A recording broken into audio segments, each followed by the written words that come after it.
All right, well, welcome everybody. This is the last session that Larry's going to tell us about British history. So will everybody please silence your cell phones so we don't have any dinging and ringing, please?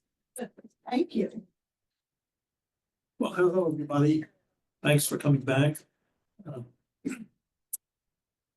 did want to say two things. I've gotten two comments that I wanted to respond to for a second. One is, did I bite off too much? You mean 500 years in 6 hours? You think that's too much? But, that's my feeling was that studying individual crises rather than going through Henry VIII and Elizabeth and James I, which is a more standard way. If you want to read about the War of the Spanish Succession, you can go do that. But I think we've been all right with this. The other comment was, I found very strange. Someone was asking me how much time I had spent in England and Ireland.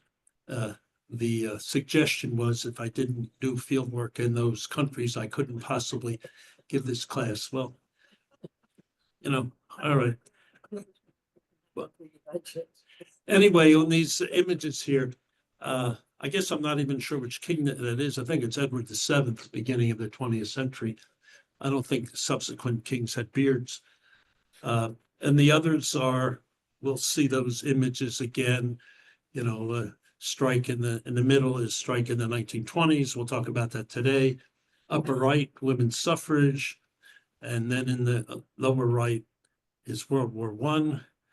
And lower left, Margaret Thatcher. We'll say some more about her. If you're interested, just to read it, there's a 3-volume. If the library here ever accepts books again, I'll give them these 3 volumes.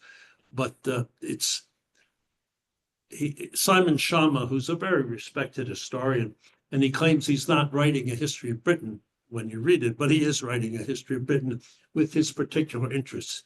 He's a good writer, and if you just excerpts, and if anybody wants it, you can borrow it from me, and maybe we'll get into the library sometimes.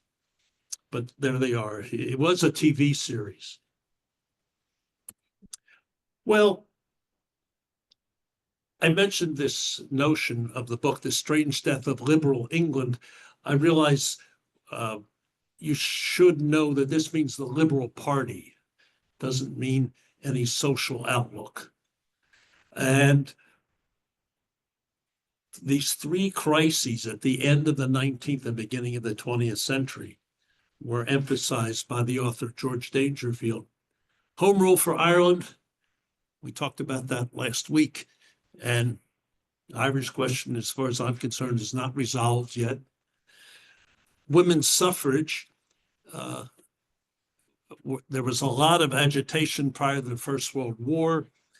The First World War came and the agitation stopped, and women in Britain finally got fully authorized to vote in 1928. 1918, it was property qualifications for women over age 30, and then 1928. And then labor unrest, and we'll talk about that. So 1910 to 14, before the First World War, this great unrest, and here are things that were going on. There was a general transport strike in Liverpool, which is a big city. And then this was really quite a thing, the Tony Pandy in Wales. If you recall, the Welsh miners are very upset at their conditions. Last week, we talked about this Taff Vale decision, which said that if any striker did any damage, then the entire union is responsible. And it was threatened to throw all unions into bankruptcy until that was 1901, I think, and finally repealed in 1906. But Tony Pandy there's an image of what was going on in Wales. And Winston Churchill, we always think in the United States, most of what we know about Churchill is World War II and his fearless leadership, but he'd been around a while and he wasn't necessarily popular with everyone. He sent in the army. And here's an image of a street in Wales of the army. Churchill, if the Welsh are striking over hunger, then we must fill their bellies with lead. So, I mean, this is, he's not sympathetic to the strikers. And here he is. I guess he'd been on Weight Watchers before that.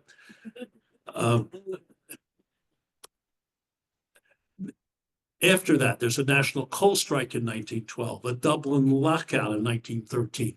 I mean, Britain is experiencing severe unrest.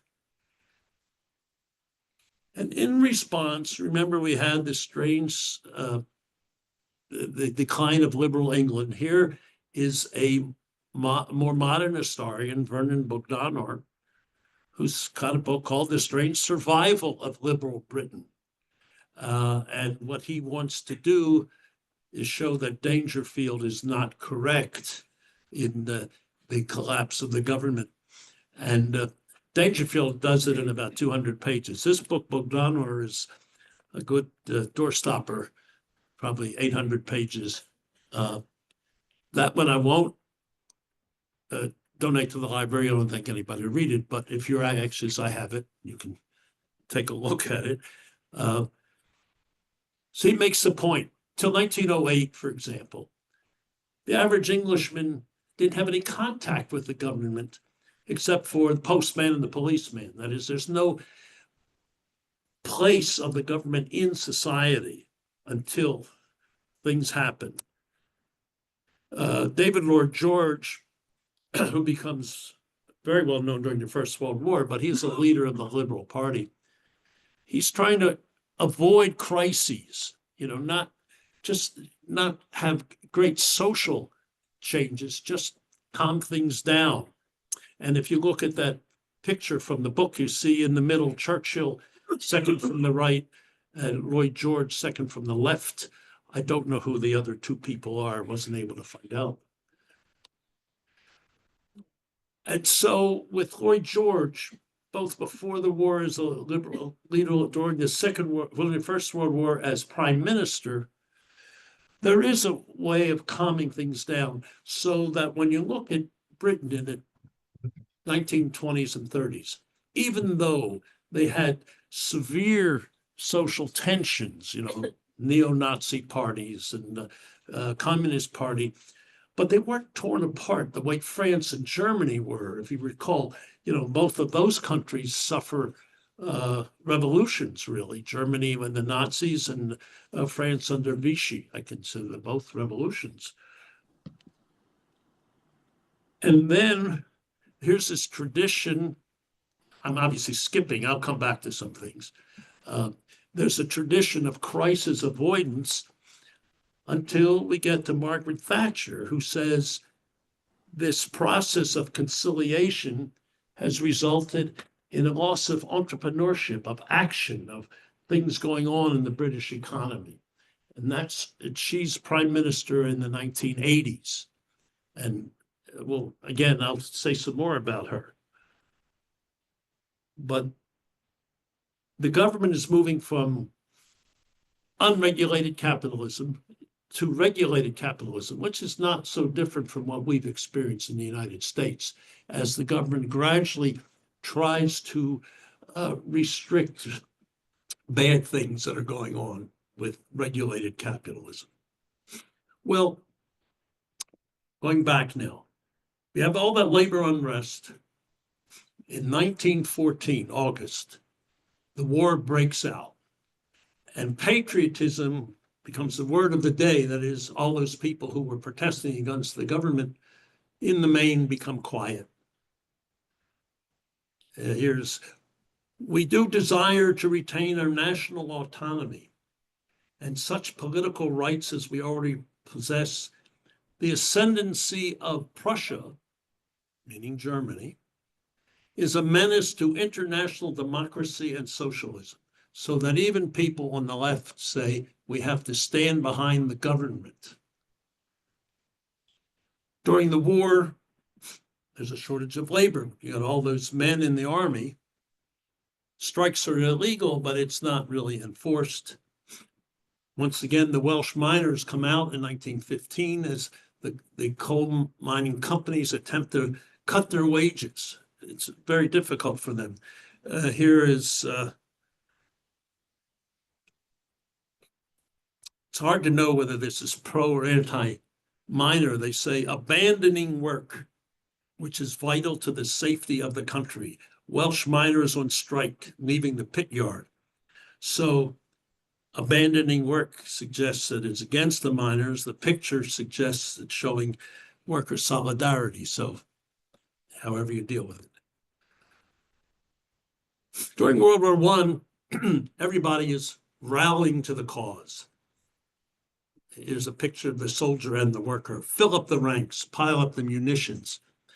But what's interesting is that socialists who have been ardently anti-war, anti-patriotism before the war, all of a sudden support the governments. Here's a German, your fatherland is in danger, sign up. So the German Social Democrats, who were the largest socialist party before the First World War, well, they line up in favor of the war. Well, we're not going to go into a detail of the war, which is very costly for all the countries. But this is an example of what did it cost Great Britain. As I say, about 715,000 men are killed, 1.4 million are wounded, and this is, they call this 3.6% of the human capital. Large amounts of their domestic assets are destroyed, and a quarter of its overseas assets are destroyed. Of course, other countries suffer in the same way, and we're just talking about Britain here. So the production is reduced by a quarter. After the war, things don't get better. You know, the people were hoping that all this activity by the government would bring help. But you have a decline in working class advances. And in the mid-1920s, they returned to the gold standard, which is the effects of which are to make food much more expensive. And who's involved in that? Winston Churchill. This is something, if you read about John Maynard Keynes, he really agitated very strongly against what would happen if you return to the gold standard. You're going to see a rise of prices, in this case, reduction of wages because the exporting companies take advantage of this. It was a very difficult time for workers in the 20s. You know, I'd said before that England was relatively quiescent compared to France and Germany, but that didn't mean it was great, that great things were going on. Unemployed ex-servicemen demand work, not doles, doles being social welfare. And what you get is a general strike in 1926. General strike means everybody goes on strike. Everything shut down, all industries, all transportation. It's the only general strike that ever took place in Britain. Well, this is, it's all over the country. I mean, there were cities that had things that happened, but this tries to spread over the whole country. And this was the picture that you saw in the very first slide.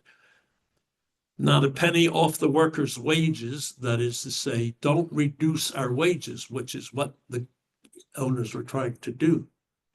Not a penny tax on food. So there was this fear that they're going to raise the taxes on food. You know, this was the result. There were poor working conditions, pay cuts, falling exports, mass unemployment. The 1920s was a time of a lot of poverty. And the coal mining owners were not interested in improving. Things were changing in coal mining.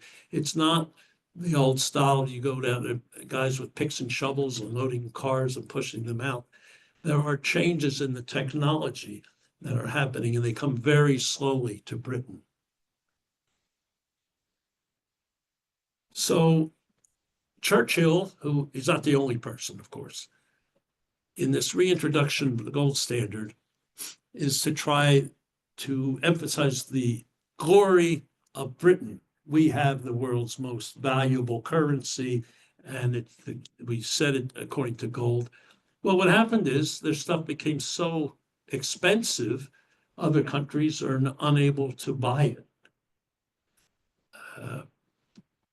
If there are implications for what's happening in the United States today, I think you can draw those implications. Anyway, the coalition of unions. Remember last week they had, before the First World War, they had what they called the Triple Alliance of big unions. So who were the first ones here? I don't know. But they all cooperated. It didn't last that long, we'll see. But the government commission says, well, let's cut pay even more in order to improve our export conditions. And the unions, like that poster we saw, not a minute off the day, not a penny off the pay. The government said this is a road to anarchy and ruin. Here's an image of men and women together supporting this strike. And I make this note here that university students were firmly anti-strikers, because we have this image today of university students as supporting all the left-wing causes. In the 1920s, these are from fancy private schools, public schools, they call them in Britain. And you see pictures of students volunteering to strike break and do this sort of stuff. I just throw that in so you don't have this image that things are the same then as they are now. After 9 days, the strike is called off. It's just too difficult, and nothing really is achieved other than bitterness. And here, this is a minister for Scotland who says, "It was more clear than ever that it was a misnomer to call this situation in Glasgow a strike. It was a Bolshevist rising." So this is the Red Scare of the times. Remember that in 1917, the Bolshevik Revolution in Russia, and there's a scare all over Europe that you attack unions and stuff as being, quote, Bolsheviks. And then the Parliament acts by saying you can't have a sympathy strike. That is, you have to be directly involved in what's going on. Well, that's 1920s are not great, and the 1930s get worse.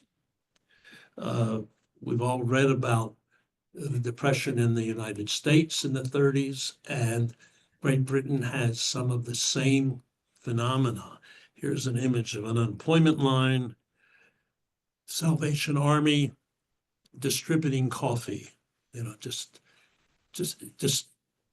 it's real poverty.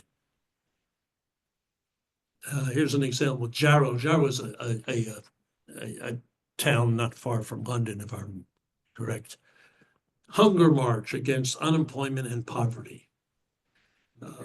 This is really a difficult time all over the Western world. Yes. In the north of England. Pardon? Jarrow, Is north of England. north of England. I had it in the wrong place. For some reason, I thought it was south of London, but okay. Yes. Isn't there, beginning with the Industrial Revolution, something of a dichotomy between the North and the South when it comes to industrial activity? So much of this activity would have been Liverpool and Midlands and North. Yeah. All right. Yeah, the question is, isn't the development in Great Britain from the time of the Revolution localized in certain areas. For example, Manchester, Liverpool in the mid-England, but Scotland becomes a powerhouse in the south near London that is slower to develop. So if we look at the United Kingdom since 1945, there are three trends I want to look at. There are many things happening. First one is the welfare state. Then I will talk about Margaret Thatcher and her revolution in the 1980s, and then Brexit.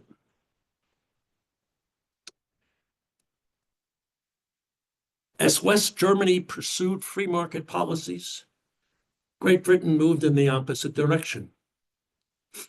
In 1945, here you have Churchill as a great war hero. He's voted out of office. In 1945, British voters rejected Winston Churchill's Conservative Party, and the Labour Party, a moderate socialist party, formed Britain's post-war government. It was certainly a shock to the Conservatives, not a shock to a lot of people observing what was going on. They're just really tired of that government. And you begin to get the welfare state in Britain, and we'll say in a minute what we mean by the welfare state. But just for fun, by the 1960s, you have things looking up more. Winston Churchill in 1943 writes in something called After the War, he warned the public not to impose great new expenditure on the state without any relation to the circumstances which might prevail at the time, which means he doesn't want the state to be involved in various activities. And the response is he got kicked out of office. Now, he does return in the late 40s, but in 45, Labor government comes in. As they say here, night climax to the great landslide.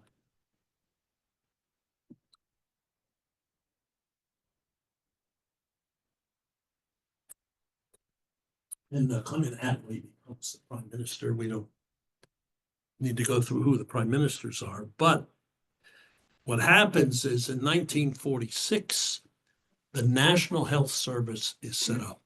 This became a great point of pride for the British. It's in trouble now, but it's a tremendous health service that, all the British are supported in their health by the National Health Service, and it's funded by taxes, not by individual payments. Well, where does this come from? In 1942, Sir William Beveridge published, he was commissioned actually to write this report, Full Employment in a Free Society. And he talks about what he calls the five giants: idleness, ignorance, disease, squalor, and want. And as opposed to a lot of government reports which get buried, this thing became a bestseller. People are lining up. They wanted to see this. They wanted the government to do something about the situation. Here we have another image, the biography of the welfare state. And this is this famous poster of a man. I know 3 trades. I speak 3 languages. I fought for 3 years, have 3 children, and no work for 3 months. But I only want employment. So those 5 giants, and you see them again on the left there: want, disease, squalor, ignorance, idleness. And this is just an example of slaying the 5 giants, that is giving kids something to eat. So I wanted to go back. Where does this come from? Beveridge doesn't come out of nowhere. And as far as I'm concerned, one of the paradoxes of imperialism, going back to the beginning of the 20th century, is that you can find the origins of the welfare state in some of the needs of imperialism. In 1899 through 1902, there's the Boer War in South Africa, where the British are conquering the native Afrikaners. What happened is that they start examining men for the army. In 1901, they find 29% of those people being examined are rejected as being physically unfit. In 1902, it's even worse. That is, they're essentially not getting enough to eat. Here's another statistic. In 1845, 105 out of every 1,000 Army recruits were under 5 feet 6 inches. In 1900, 565 out of 1,000 are that short. That is, they're not getting enough to eat. Image of a schoolroom with kids.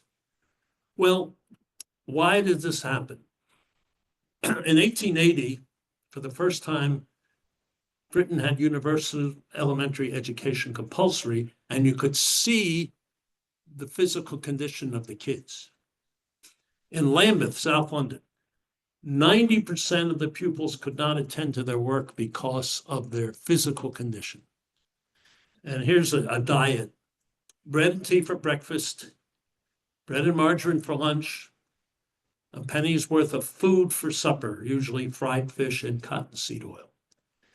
It's not a great diet, and it shows in the physical condition of the people. The government does respond to this, but they only started to find out about this stuff first with the schools and then with the physical examination of recruits. In 1906, finally, free school meals are approved for England. Scotland follows a few years later. I don't know what happened in Ireland. And then with those school meals, we begin to get medical inspections. So as far as I can see, the provision of meals and those medical inspections testify to the origins of the welfare state. So when Beveridge did his report in the 1940s, it's not as though there were no institutions that it could build on. You have other steps. The first old age pensions in 1908, which the right wing said is the final passing of family pride, because you're supplying pensions to older people. So, I mean, so this is not an easy thing to get through in society. In 1911, health insurance for the employed, what you had to pay for, the medical associations opposed it. Sounds like Medicare. And unemployment insurance, which is initially for what are called precarious trades, certain dangerous work. And the liberal government has a policy of social reform, which didn't always get carried through. This is why Dangerfield, the historian, talks about the death of liberal England. They don't carry through with a lot of their promises. And then in 1921, again, it is slowly building. Transitional benefit. When contributory benefits were exhausted, you go on the dole. And that's, in America, we talk on welfare, but in Britain, it's the dole. This is a little amusing part. Domestic servants are covered by this transitional benefit. And we have this notion of duchesses had to demean themselves to lick stamps to submit their fees. There we are. Am I supposed to stick the stamps on myself?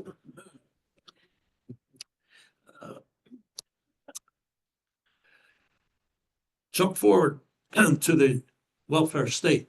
In 2019, the UK is spending 10.2% of its gross domestic product on healthcare. Germany and France are doing better. And both of them now have, especially France, are having serious problems with their health provisions. I don't have any data here for the United States, but we know the United States has our problems, and the number is something like 18 or 19%. I think, it's off the top of my head. But there are, anyway, it's not enough given what we need. The current National Health Service, you have staff shortages, low salaries, shortage of equipment, shortage of doctors. You read these images of patients being taken to surgery and they have trouble getting to the operating theater because there are beds in the halls and you have to maneuver around the beds of patients who are kept in the halls. It's not a good situation. Our NHS is under siege. So this is an example of, people looking for help.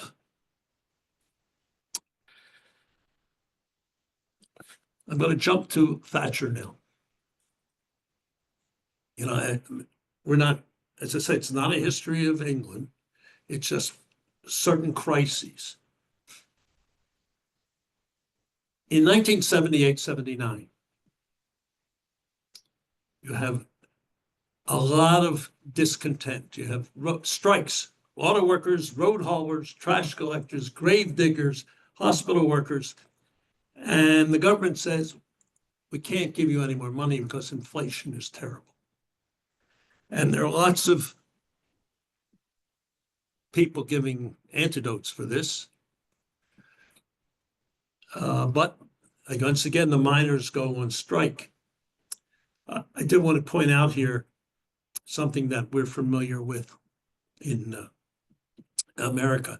Total union membership is on a serious decline.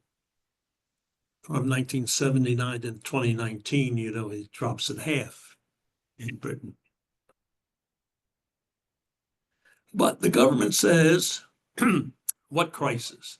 And James Callaghan was the prime minister, and he blamed the press for highlighting bad things. So this is just an example of what was going on. The Conservative Party, led by Margaret Thatcher, says labor isn't working. She becomes the most famous or infamous prime minister of the post-war period. The Iron Lady is the nickname she got. Actually, it was the Russians who gave her that. She said, I like that, I'm going to keep it.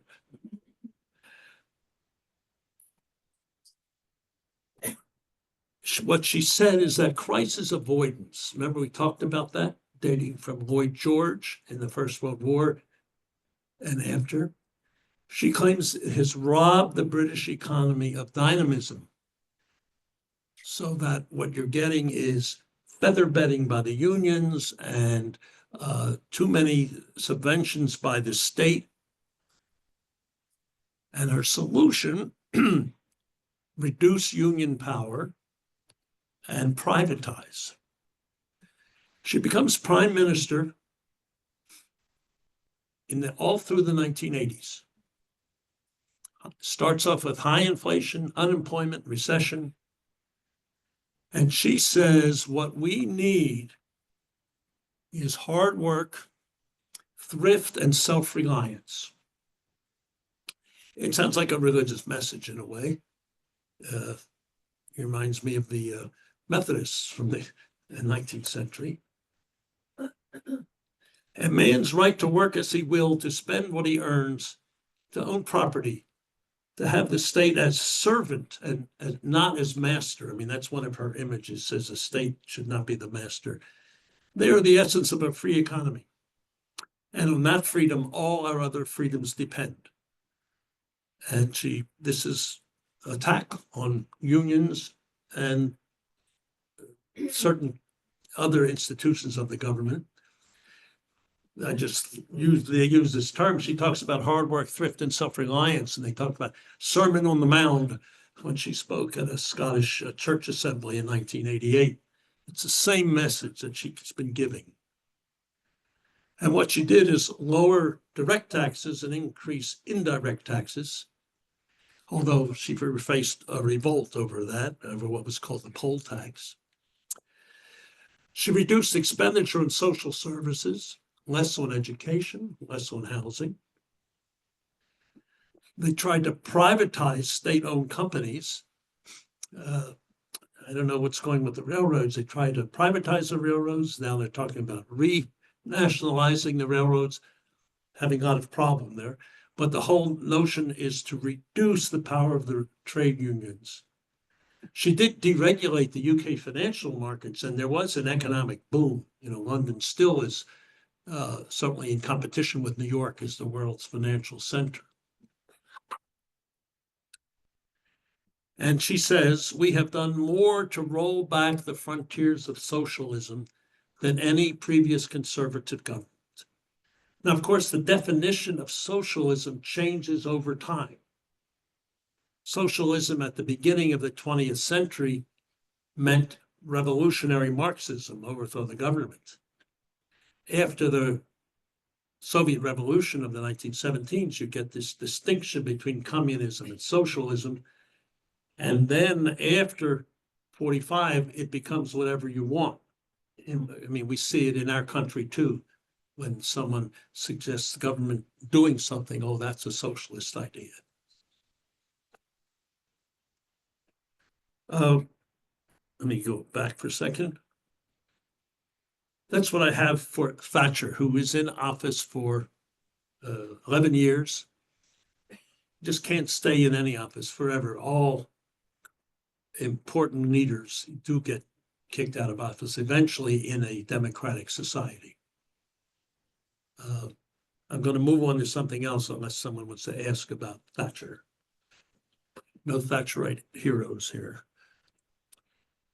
And the last big trend that I want to talk about is the Treaty of Rome that sets up the European Economic Community, the common market as it was first started. If you recall, there were 6 countries that started: France, Germany, Italy, and Belgium, Netherlands, and Luxembourg. There are now 28 members, I think. Can't keep up with the numbers. Now, Britain applied initially 3 times, and they were rejected, mainly over a French veto. So, first of all, here's a map. The dark blue are the original countries, and the light blue, all those countries that have joined since. You can work on your European geography to try to locate those countries. I could do it, but you have to look at it a lot to see what they are.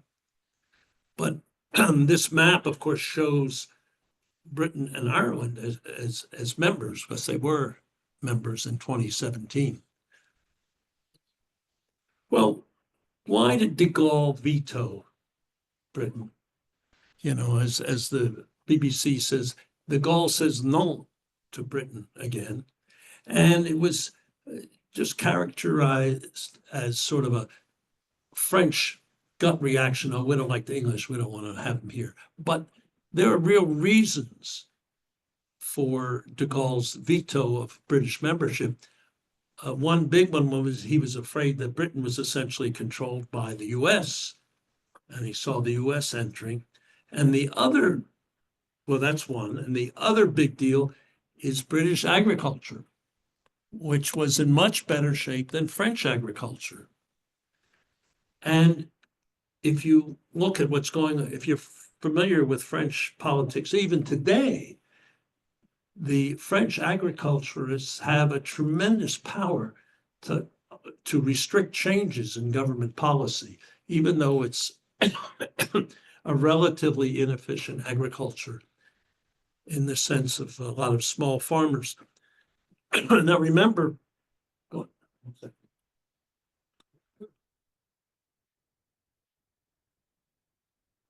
There is a social cost to pay for having efficient agriculture. Going back to the 17th and 18th centuries, we talked about enclosures that kicked all these small farmers off their land. There's no question that in the long run, production became much better, but there's a very high social price to pay for that. So here, in this case, de Gaulle is trying to hold off on paying that price too much. On the other hand, once the United Kingdom is in the European Union, we'll call the EU, is it changes common market and so on, but EU is what we're calling it. So, for example, in 1979, when there was a lot of movement to adopt the euro as a common currency, didn't happen until 20 years later, but Britain didn't want to have anything to do with it. They also were very upset, the British were very upset by what's called the European Court of Human Rights, because they're saying there's certain human rights that are greater than the laws of the UK. And this is what they were really afraid of. Now, here's a picture. It's the euro, 1999, when it was introduced. It goes up and down in value, but it's all over a good part of Europe. The EU tried to negotiate with Thatcher, and she negotiated a rebate of British membership. They got money back from the EU. Let's see, whoops, I didn't want to do that. That they got money back because what EU says, we're giving you so much more than what we get in return. We should get money back. And they made special arrangements for the British. The British still dislike Brussels regulations. I mean, people all over Europe dislike Brussels regulations, Brussels being the headquarters of the EU, but they do obey. And there is anti-immigration opinion. You know, there's this image of the, once things opened up after the collapse of the Soviet Union, there was always the image of the Polish plumber, and you know, almost 1 million Poles coming to work in Britain. Now they need them. They go back to Poland, and the British need them. And here was what they said in the anti-EU. We send the EU 350 million pounds a week, which was considered by many to be totally misleading. And so the campaign says, let's put our money into the National Health Service instead of sending it to all those Europeans. Here's an image of Boris Johnson, whom you may remember is the prime minister who eventually led Britain out of the EU. Take back control, as he says. That was the big argument, control. They don't want those Brussels regulations. They don't want Brussels courts. And the Brexiteers are claiming that the parliament is sovereign. You know, here's an image of what is the UK Constitution. It's, well, according to this, it's written, but there's never any single document such as we have.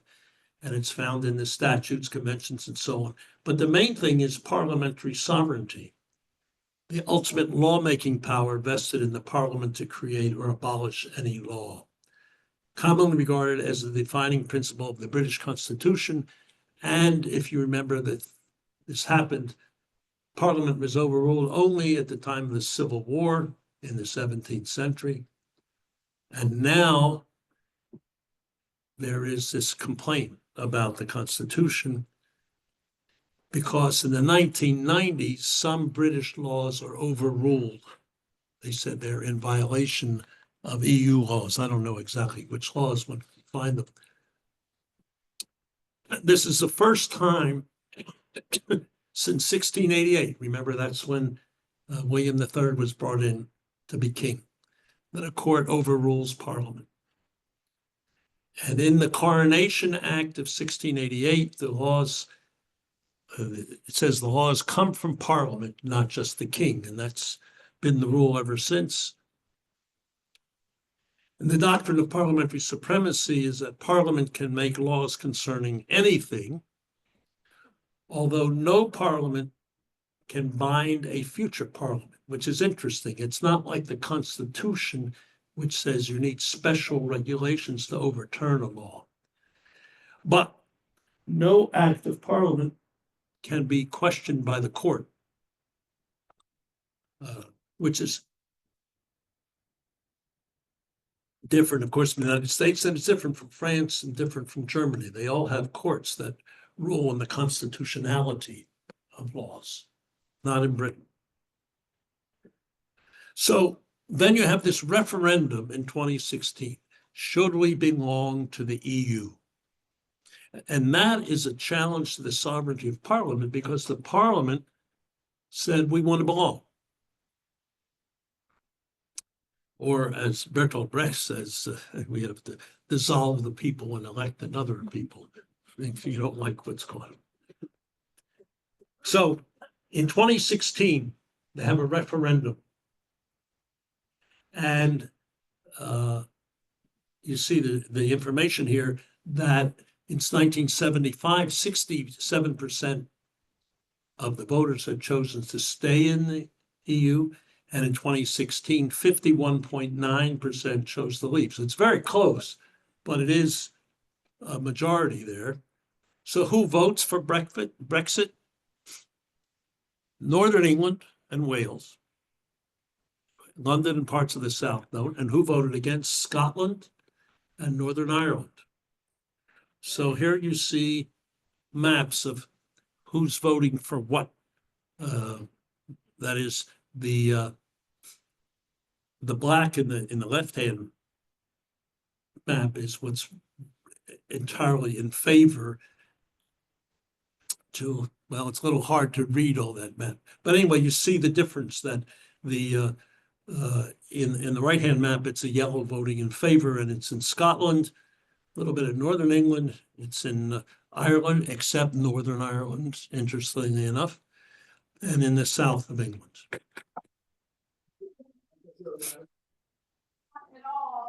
And I just give you this border crossing at Killeen, Ireland, where you got to go, speed limit moves from miles per hour to kilometers per hour. You know, so of a sign you're going into a different jurisdiction.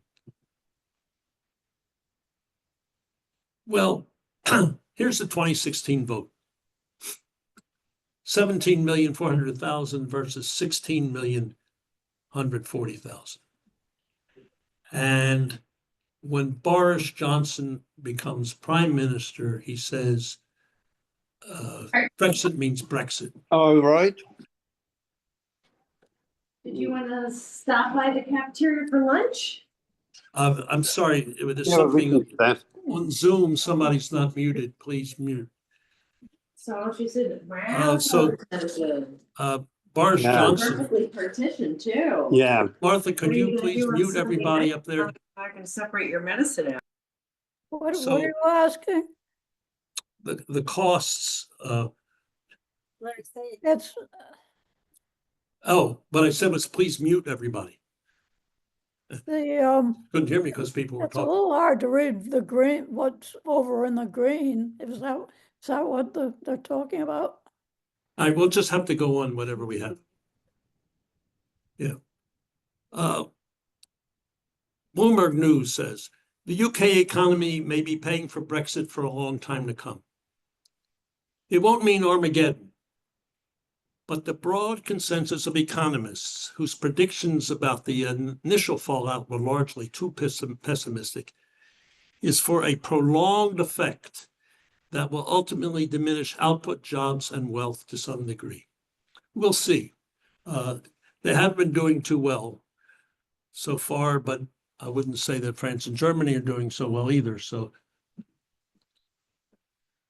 where is Britain going? And this is the final here. These are all the images of different parts of England with their own coats of arms. In Scotland, there is a movement. When it was Ireland, we called Home Rule for Ireland, but now it's called devolution, meaning devolving central powers. And there actually is a separate Scottish legislative assembly. But so far, London is not letting go of the real taxing powers. That's really the image of the essence of control. And there were referenda in Scotland. Do you want to be independent? And they all voted no, although the referendum in 2014 was very close. And the Scottish Nationalist Party would like to have another referendum, but so far the government in London has not agreed to that. There are people who want to be independent. Scotland has a very vigorous industrial history.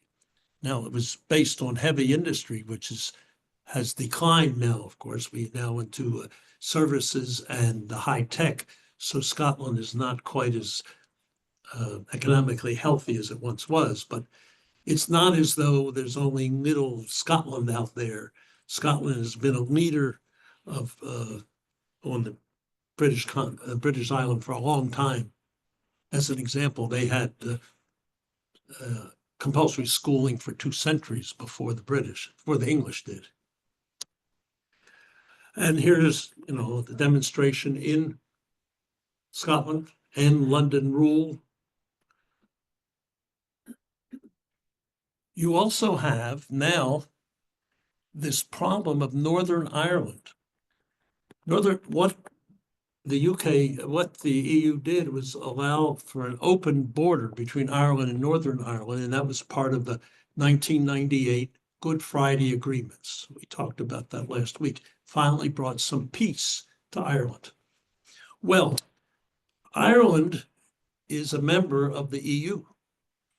Northern Ireland is not a member of the EU because it's part of the United Kingdom.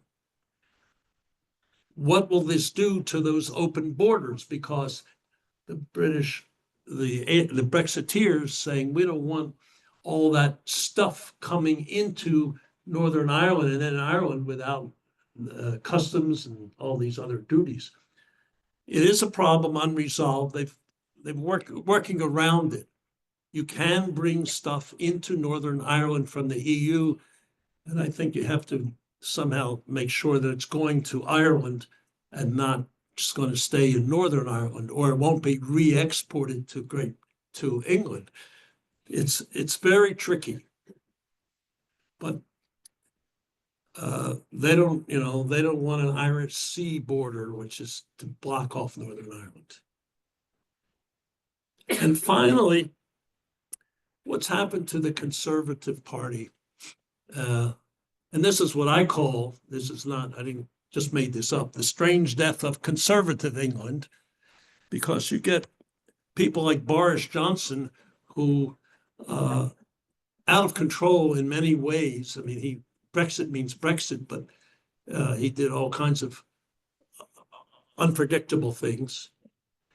You got Liz Truss, who didn't last for very long. Rishi Sunak, who, as prime minister, who really tried to bring some fiscal order but wasn't really successful. But what's interesting is Labour has its own problems. You start off with Jeremy Corbyn, who was an ideologue on the international scene as well as the local scene, end the violence, end apartheid, National March for Palestine, and he was accused of tolerating a lot of anti-Semitism in Labour ranks. He kept moving left, and in 2024, he was expelled from the Labour Party. And now what you have is Keith Starmer, who is a moderate and in way reminds me of Lloyd George in Crisis Avoidance. What do? Britain is, he's very recent. We don't know what's going to happen. But, I just throw this, The Strange Death of Conservative England. The Conservatives seem to have run out of ideas for stuff. So I'm going to stop there and ask for questions or comments. Yeah.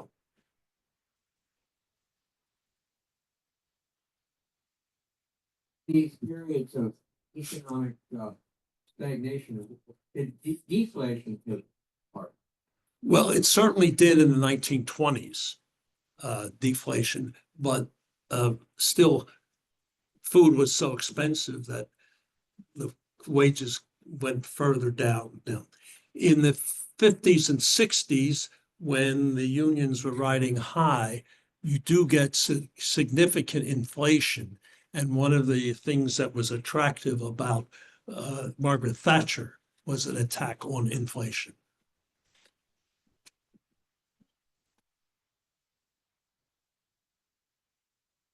Well, I can tell you what, let's see if we have, whoops, that's not what I want.